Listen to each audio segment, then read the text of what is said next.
Did you see Luffy? Did you see him? Oh, the mic's in the frame. It's still there. I'm not doing a good job. Did you see Luffy? Did you see the look on his face? Did you see Saturn's eyes? Okay, let's just go back to the beginning because that's what we do and talk about it. But first, a shout out to today's sponsor, Opera GX. Opera GX is a customizable browser that's entire goal is to make your internet life, browsing life, a lot more interesting and a lot more customized to you. Like for instance, I don't know, maybe you're an anime and manga nerd and you want your life to revolve around that one thing. I would never. But let's say you're the type of person that makes your interests a piece of your personality. Again, couldn't be me. But I have been using this browser for a while and I really like their One Piece mods. They have tons of mods for seasons, moods, or anime. Shows like Berserk, Death Note, Bleach, One Piece, Vinland Saga, Dragon Ball, Naruto. I'm reading that right now. But I'm telling you, this is so customizable down to the sound effects and background music and how you can move between what you're doing. Like listen to the background music for the Zoro mod. You can customize if you want different keyboard sounds, opening and closing tabs,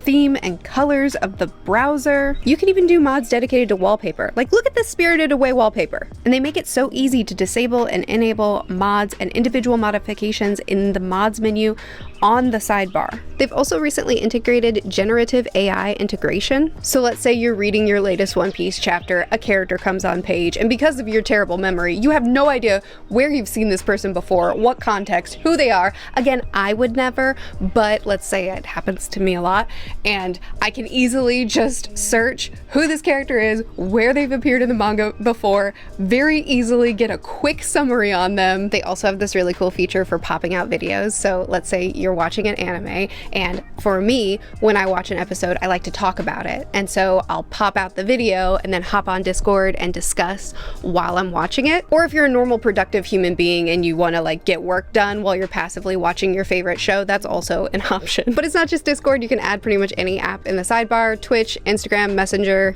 it's there. And they make importing everything you need from your previous browser as easy as possible. Browsing history, bookmarks, cookies, all imported with just a few clicks. It's even compatible with every Google Chrome extension. Today is your day. Use the link in my description, download Opera GX, and become the weeb we were meant to be. Thank you, Opera GX, for sponsoring this video, and thank you to you for checking them out. Okay, color spread looks amazing.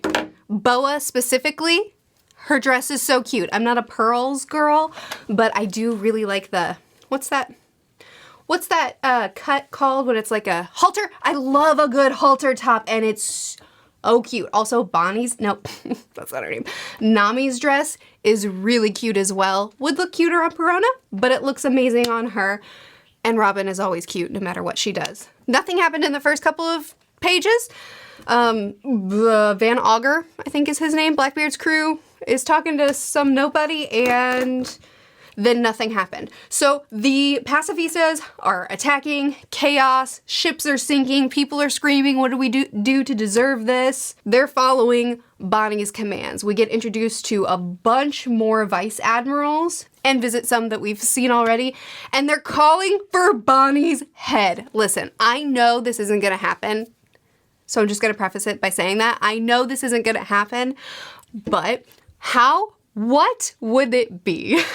What would it be if Oda sets up all these Christ-like parallels with Kuma, with him, you know, working in a church, taking away people's pain, taking their pain on himself, when Bonnie attacks a demon and all hell is about to break, hell's fury is about to break on her, and then Kuma arrives and steps in front of her, takes the blow for her, takes the punishment for her sins for her, so to speak. You've got Kuma doing all these parallels, and then you have Vegapunk, who also has had a skull above his head, some signs following him for a while, and we're all looking at these two characters, and then all of a sudden Oda sets all this up and then he goes, actually it's Bonnie. And then we get like a Marineford sort of arc where just in a second, we lose the one that we thought we were leaving with. I know it's not gonna happen, and I don't want it to happen either. I love Bonnie. I want Bonnie to roam free. Ideally, I would love for her to go home with Kuma and be raised by her father because she's a child. But if that's not gonna happen, I know a load of people think she's gonna become a Straw Hat. I won't fight you on that because I love Bonnie, keep her around. But suddenly they're turning on her, and I know it's not gonna happen, but what kind of writing would that be if we were all looking at these guys and then it's Bonnie that ends up, I know it's not gonna happen, okay? Anyway, this guy's got the claw, the Tosa bite. So he's going in to get them. I love this panel where Dory or Bragi, I actually don't know the difference between them off the top of my head. Let me Google real quick. Okay, Bragi. When Bragi, right? Let me switch panels. Yeah, Bragi comes in and smashes the guy down. At first, I had no idea what was going on in this panel. But then when you pull away and it's Bragi's, it's the wooden handle of his axe. It's not even his axe. He could have cut the guy through, but he wasn't even worth that. He just needed a good bonk. Like, and the smiles that they carry while they come into battle. They've been keeping up with the crew via their bounty posters. They've been checking in on because this is their people. Luffy is their people. And so they want to know who the crew members are. So as more crew members are accumulated, they're like, okay, we're gonna learn those faces, we're gonna learn those names. And Frankie, because his bounty poster, which I had forgotten about, my patrons had to remind me, because his bounty poster is the Sunny, they didn't recognize him. I love that Frankie doesn't know what's going on with all this chaos, and so he's like, Luffy's my captain. What beef have you got with him? And they're like, no beef. Only gratitude. We are the warriors of Elbaf. Will happily protect any of their friends. Oh, I love it so much. Their friends, because it's not just Luffy, it's Usopp, and it's the ones that they've befriended on Little Garden. I love it so much. Look at the joy on them. Look at the smile on Bragi's face as he looks down at Bonnie, and he's like, yeah, we can take care of that. He says, those are some familiar names. Of course we will. First of all, Bonnie, always thinking quick. She is the rational thinker. When chaos is going on, she's constantly like, Luffy, take care of him. Or in this instance, it's chaos. Frankie's like, what is going on? And Bonnie's like, oh, you're friends of Luffy? Please go help. They're over there. They need someone to protect them. She's such a quick thinker. She's always on her feet in this like, what is happening scenario. She's like, who can help right now? Who has the muscle to come in and handle things? And I love that about her. Anyway, the way they spoke, the joy that they carried as they talked about the crew and as they reintroduced themselves, it made me so happy. It was so nostalgic and it felt so good. Interesting that Saul was Doll's superior officer. I'm curious now to know a little bit more of their history. How old was she when she was under him? But anyway, she has some familiarity with him. I know Oda put this here for a reason, so I'm curious when we're gonna harken back to this and how it's gonna play out. But Saturn. So, oh my goodness, from here forward, this chapter was something really special. Saturn's new form, whatever this is horrifying. First of all, the way we're introduced to it from the legs, and the legs are so dark and ominous and creepy and insect-like, obviously. And then in the next panel, we see him full on. We see that he's lost his torso. He's fully a spider with a head, and his eyes are so demented. I mean, like, truly chilling. Looking at him, I couldn't get over looking at him. All of his panels, I just kept staring at because those eyes were so effective. They're so hollow and demented. They're so feral. Vegapunk is dying on the ground. He's an old man who's been stabbed through, bleeding out everywhere, can't move, and he's telling them, don't move me. If you do, I'm going to die faster. Of course, if he stays there, he's gonna get stabbed through again and he's gonna die faster. So you die faster or you die faster. Those are really your two choices. So he's like, just go protect Bonnie, because now that Bonnie knows that I've done this and she has control over the pacifistas, there's a target on her back. They're going to try to kill her. How astute. That is, in fact, exactly what happened. So he's like, leave me alone. If you move me, I die faster. So just let me be here. And I'm sure he knows I'm dying either way. So just leave me and go protect Bonnie. Don't worry about me. And just let Saturn finish me off. But anyway, he's like, just go protect her. That's who he's worried about. That's all he cares about. I love Sanji's line here. He's less and less human by the minute. Yeah. So here's what I'm loving about this. Saturn, for chapters, over and over again, kept calling humans insects. They're just insects. It doesn't matter. Squash them, kill them, manipulate them, use them as tools. They're insects anyway. They're beneath me. They're less than me. What value do they have? What worth do they have? What right do they have to any autonomy over their very selves? Any sort of free will? What right do they have to their humanity? They are but insects to me. Over and over again, he's been saying that. And in this chapter, that's what he becomes. In this chapter, he goes full spider, insect, and his eyes become so hollow and demented to the point that as he's attacking them with his little spider legs, his wobbly spider legs, no, I'm not going to say the word, as he's attacking them, his eyes stay just wide, empty voids. And then skipping ahead too at the final panel, which I'm going to give every panel time to breathe, but I just want to make this point. Even as Luffy shoves his face away, his eyes are still the same. They're not changing. There's no emotion to them. There's no humanity to them. They're just these windows to a void of nothing. I love that for chapters, Oda has been having him talk about humans as if there's no humanity to them. He's been calling them insects. He's been calling them worthless. He's been trying to strip them of their autonomy because he doesn't believe that they deserve it. And then here he is, turning more and more insect-like and losing his humanity more and more in the decisions he makes and the way he acts. And now, in his eyes, he seems as if he seems animalistic, as if he's acting off of instinct and instinct alone, and he's entirely detached from what's happening. Even as his face is shoved away, there's no emotion in him. He's detached. He's just a creature acting off of instinct.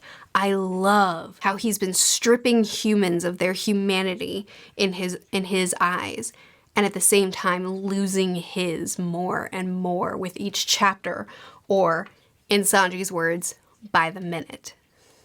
Anyway, his eyes look bizarre. And is he coated with poison or something? The tree, when he hits the tree, he doesn't just break it because of his might. It withers. It cuts through because of the poison. Horrifying, horrifying, horrifying. So, I love this sequence here. He starts attacking, Luffy's dodging, and he's trying to handle him in his typical Sun God Nika, Luffy sort of way, trying to dodge and be fast and evade, while also telling Sanji, pick up Vegapunk, take him away. Vegapunk's begging him to stop. I'm sure he's in horrible pain, and it certainly looks like it. And then Kizaru kicks him out of the way. So oh my goodness, there's so much going on here between this giant demonic spider being attacking them with 8 legs, mind you, so attacking them from all directions. You have a dying, injured old man screaming out in agony. So Sanji's real focused, right? Like, he's really, really intent right now. So I don't blame him for not seeing Kizaru coming, because one, Kizaru is made of light and he can be over here and then just be here and kick in 0 seconds flat, which, Sanji has proven himself to be faster than light, but he's not saving a woman right now, so he doesn't have the power of love on his side. So I love this sequence. Luffy trying to distract and dodge and keep Saturn busy while Sanji scoops Vegapunk up as Vegapunk is screaming out in agony, and then Kizaru just appears in front of him, kicks him, and then slices through Vegapunk with his light sword. Oh my goodness. Oh my goodness. What a quick falling apart this was. And from that moment of chaos and despair and watching one of our own, he was, as they were trying to rescue him, he was cut through. In the middle of all of that, or immediately after all of that, that fast, chaotic, horrible scene, you turn the page and there's Luffy, looking so fierce and intense and angry, so large, grabbing a hold of Kizaru and shoving Saturn back. This is the scene that my art piece artist, Tessine, decided to depict this time. And oh, I think you'll be happy with it. Luffy is larger than life in this panel. He's huge, he's imposing, he's fierce and strong. In this particular depiction that Tessine drew, he's looking right at Kizaru, and he's looking at him not as he was in the panel where he was holding them both back, but he's looking at them with those eyes that we see in the next panel. Those eyes, that crazed expression with a smile. It shows how imposing he is. It shows how strong and fierce he is. And the fact that when he was dodging and moving in the last panel, he truly was just trying to distract. But when you attack his own, when you actually harm someone that he is trying to protect, watch out. Oda drew Luffy in this larger-than-life panel as he's holding them both back, and then the close-up. Both are just incredible panels. I love how fierce and intense Luffy looks when he's holding Kizaru and shoving Saturn back. I love that we have these two seemingly impossible to defeat figures, one that's as strong as light and will not quit fighting, and then one that is this demonic spider being that has turned so animalistic that he seems to have lost all sense of humanity, and his eyes are the window of that. And with one move, he can just hold them both back. Ah! The power in that panel is incredible. And then the panel where we zoom in on his eyes, and his eyes are so chaotic. They're so crazed. He has such crazed eyes, but still with that smile. It's like this depiction of insanity almost. He's still filled with joy. He's still the joy boy, but you messed with my people. So watch me attack now. Watch me unleash the power of the joy boy and rage. Oh, it's incredible. Huh. Honestly, this spread, whew, I'm not even done talking about this spread. This spread, 10 out of 10, untouchable, no notes, couldn't be better. Even as Luffy holds them and we close in on the two that are being held back, you still have just these emotionless eyes from Saturn, and Kizaru, who looks bludgeoned. I mean, he's beat, he's done. And then as Sanji holds Vegapunk, we get what I believe is Vegapunk's death scene. First of all, it makes sense. The man has been stabbed through and was bleeding out on the ground and said, "Don't move me, please, or I will die faster." So what do? They move him because, you know, there are no options here. So they move him, then he gets shot through with light, and then picked back up and jostled some more. So yeah, the man's gonna die. I know there's some theories going around now that the light cauterized the wound and actually Vegapunk's gonna live on. I'm personally not buying that. To me, he very clearly died here. So not only did Sanji ask, well, he was trying to get Vegapunk to respond and Vegapunk wasn't responding. And then after he didn't respond, he said, "Why are you smiling?" So I didn't know that Vegapunk was a Will of D holder, but that sure does indicate, if you died smiling, that he was a member of the Will of D, which makes sense because the Will of D set themselves as enemies of the world government. And what has he done in this entire Egghead arc but undercut them over and over and over again? So he says, "Why are you smiling?" after he can't get a response out of Vegapunk. And then we get the beep, beep, click, zzz. And that sound is pointed toward a monitor that has a heartbeat and then a flat line. And then after we get the flat line, Then we see Vegapunk come on the screen, one who does not look dead or dying, one that looks perfectly fine, and it goes, pop, Vegapunk on the screen. Ahem, hello? Check, check, is this on? Hello out there, come in world. Ahem, I am Dr. Vegapunk, a humble genius scientist. While many of you will likely be shocked by what I have to say in this message, I assure you that it is the truth of this world. So Vegapunk has a pre-recorded message that was automated to when his heartbeat flatlined, when his heart stopped beating, that this message would be activated to project to the world a message, the truth. This holder of the will of D smiled as he died and has set himself as an enemy of the elders, that as he dies, he will tell the truth to the world. What an incredible death scene. What an incredible death scene. It was subtle, but it was powerful. Now, Oda, pay attention, please. Bring it in. Let's talk. Listen, this was a really good death scene. It was an excellent death scene, you could say. Please don't take it back. Please, I beg you, dearest friend of mine, please don't take it back. Next chapter, don't let it be true that his wound was actually cauterized and that flatline was just for a second. It was just a little hiccup. Oh, the computer's messed up. They glitched. Actually, his heart is beating just fine. Oops, that message wasn't supposed to go out. Please don't do that. I beg of you. This was such a good death scene. Let it be. I really do think it. I don't think he'll take it back.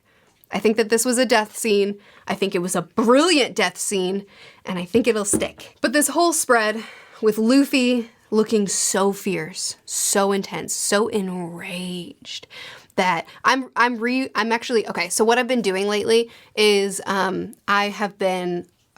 went back to the beginning and I've been watching the anime. I'm currently in Orange Town. So I've just started a watch of the anime for the first time. I've seen a couple episodes and a couple of scenes, but this is the first time I'm actually watching it. So I've just watched the beginning again. And you know, when we're introduced to Shanks, when Shanks still has the straw hat himself, and he's about to set sail, but no one's there to say bye, so he comes in to check on what's going on. Luffy's being beat up by the mountain bandits, and Shanks steps in and handles things.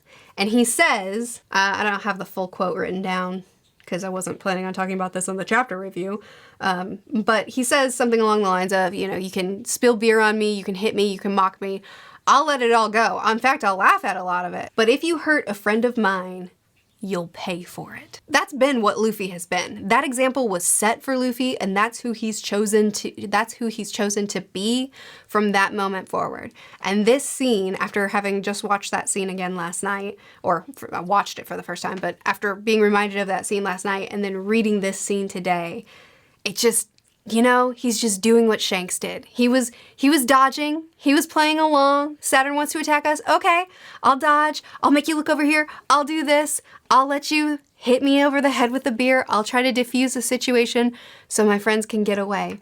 But when you hurt someone that's mine, you'll pay for it. That's what Luffy did. That's what he's done over and over again. That's what he's doing here. He's stepping in when his friends are hurt. And as Joy Boy, oh, it looks fierce. I can't wait to see what comes next. Oh man. Hey, Editing Murphy, I'm interrupting myself here at the end because after I finished recording and editing this video, my other artist, Chirag, who puts out thumbnails for my videos that aren't chapter reviews, sent me a piece of his own that I wasn't even expecting or planning. He was just inspired. So I wanted to make sure to showcase it at the end of this video as well. So congratulations, you get 2 art pieces by 2 different artists.